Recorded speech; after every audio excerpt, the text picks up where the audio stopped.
after last game, Jalen talked a little bit about, how much he's focused on his playmaking this year. He's having a career high in assists. Obviously, he had 5 assists in the first half in this game tonight. What about this group? What about this year do you think has allowed him to sort of make that improvement that he has seen? And what have you seen from his progression in that room? Yeah, I mean, I think it's just it shows how competitive those guys are, and as you're in the league for a long time, you have to find ways to improve. You have to find ways to adjust your game, add new things, and it comes with an open mind and it comes with a work ethic. And Jalen's at the top of the list of that mentality of just always finding another way to get better. And I think every year, even if you have the same players, you have a new team, and guys are going to have to do different things in order for us to be great, and that's a part of it for him, and I think his playmaking has been big for us. And then you've seen Sam a lot in this game in particular sort of drive those closeouts. What have you seen from his progression in terms of playing? Yeah, I mean, he's just making the right read. Obviously, guys don't want him catch and shoot threes, so they're going to run into his body and run him off the line, and that creates a 2-on-1. And he works tirelessly on that. So he is, obviously everyone knows he's a great shooter, but he's not defined by that. I think one thing that he's drastically improved this year is his rebounding, especially his rebounding out of area. Going to get rebounds. Pursuing the glass and pursuing the ball, and that's a really underrated part of his game. Had 8 tonight. Joe, 25 offensive rebounds tonight, tied for the most in the Celtics game since 2000. What did you like about what the guys were doing on that part? Yeah, rebound. For the most part, rebounding is a testament to the effort level and the attention to detail level of the things that we have to get better at. So that was, Luke played a huge part in that, having 9. I thought Torrey's energy and attention to detail on defensively, his communication and his rebounding was huge for us. And that's an area that you can get extra possessions on, and we have to fight for that. So the guys really locked in on that, and it was good for us.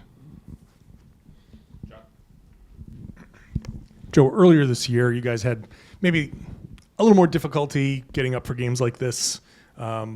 Washington's clearly going in a different direction. Tonight, you just jumped on them early, kind of put them away early, no real drama. What's the difference between the December part of the season where that might not have been the issue and now?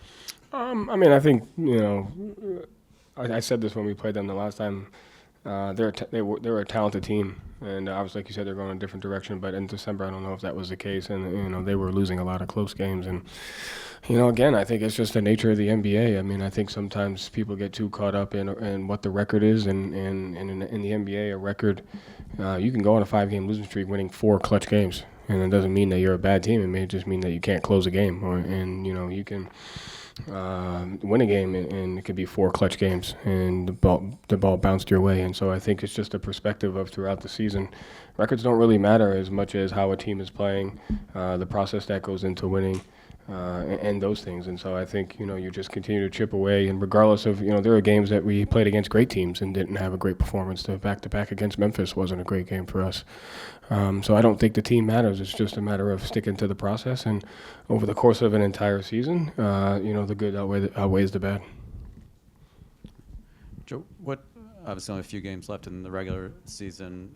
What do you kind of like about where you guys are at right now and the way you're playing, and what are you seeing that kind of makes just playing winning basketball. I mean, 25 offensive rebounds that's a commitment. So guys were able to do that. Communication, the little things, right? Like we obviously gave up some transition. You're going to give up stuff in every game, but there's an awareness to the competitiveness that we have to have, and the execution that we have, the offensive end, the open-mindedness to doing different things. You don't know who you're going to play. You don't know what the matchups are going to be. You don't know what they're going to try to exploit. Every team is better than us at something, so we have to be as versatile as we can to go to what we need to go to, depending upon who we're playing, and the guys are buying into that, and they're competing. So we just got to keep that up. Thank you, Joe. Thanks.